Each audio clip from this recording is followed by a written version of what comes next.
Hey y'all! We are Mary Katherine and Christian Nelson and our baby Logan, who is joining us on this video today.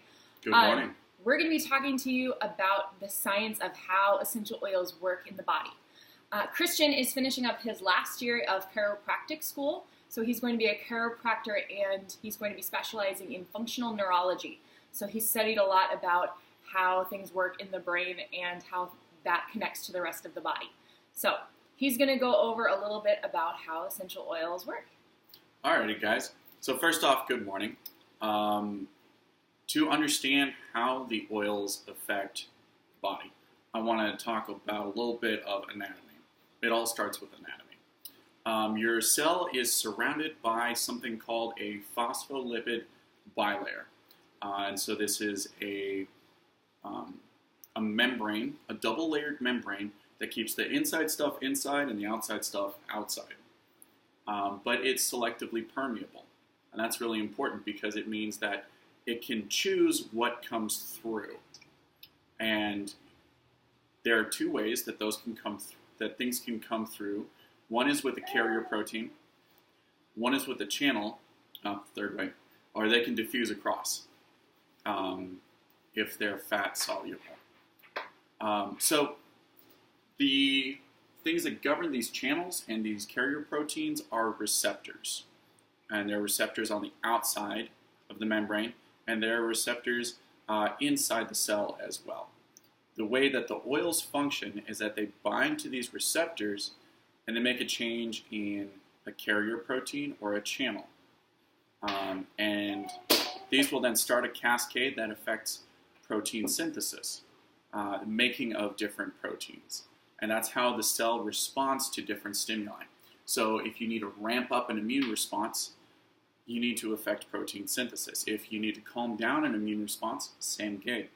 If you need to regulate inflammation, that's how you're going to do it. If you want more growth, if you want more or less energy, sugar uptake, it's all governed by receptors. All right? And so that's how the essential oils can have that effect on the cell itself. Now, the way aromatherapy works is similar, but it has its effects on the brain. Now, I'm going to try and keep this pretty simple. The words that are the names for stuff and places in the brain are pretty out there. So, if you have any clarifying questions, please comment below, and I'll get those answered for you, okay? But for simplicity's sake, when you smell something, what it means is that a chemical bound to a receptor on the inside of your nose is called your olfactory epithelium. Again, fancy words, right? But then from there, it sends a signal across your skull to the inside to an olfactory bulb, which then goes back through an olfactory tract towards your brain. All right? Now, that tract goes to 4 different major places. The first is your amygdala. Now, that's out towards the sides over in here, and that's the primary control center for your emotions. All right? So that's really cool. The second place it goes is to your hippocampus. That's your memory control center. And it's also a part of your emotional processing. So, memories and emotions. The third place it goes is to a place called your thalamus and your hypothalamus. Now, your thalamus is in charge of what you notice. There's so much information out there that your brain can handle maybe 5% of the stimulus you receive every single moment. And so if you affect the thalamus, you can change what you're focusing on. And that's powerful to be able to help you be able to calm down or be able to ease your mood or help you be able to deal with grief or anything like that. So the hypothalamus is the master control center for your hormone axis. Now, when most people hear hormones, they think about reproductive hormones. Now, those are governed there too, but also thyroid hormones, which are in charge of energy and immune system. Growth hormone, which is really important in kids. Your insulin and glucagon, so your blood sugar hormones, are strongly affected from the center. Oxytocin, which you may have heard of from being around moms and kids, that's the bonding hormone. Let's see, what are some others? Your salt balance in your body is regulated from this place. Here's a good one. Your adrenaline is primarily mediated from your hypothalamus. So your stress level, your fluid intake level, hormones, in short, are the way your body governs the whole body. All right, and that all starts in the brain.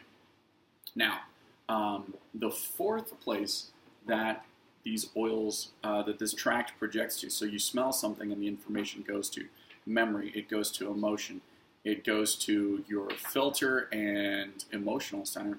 The last place it goes is to your frontal lobe of your brain, and which includes your basal ganglia. These are the centers of your brain that decide rational thought and how you're going to respond to what's going on in life. All right, this is where your mature thinking goes. This is where focus, where a huge amount of learning happens. There you go.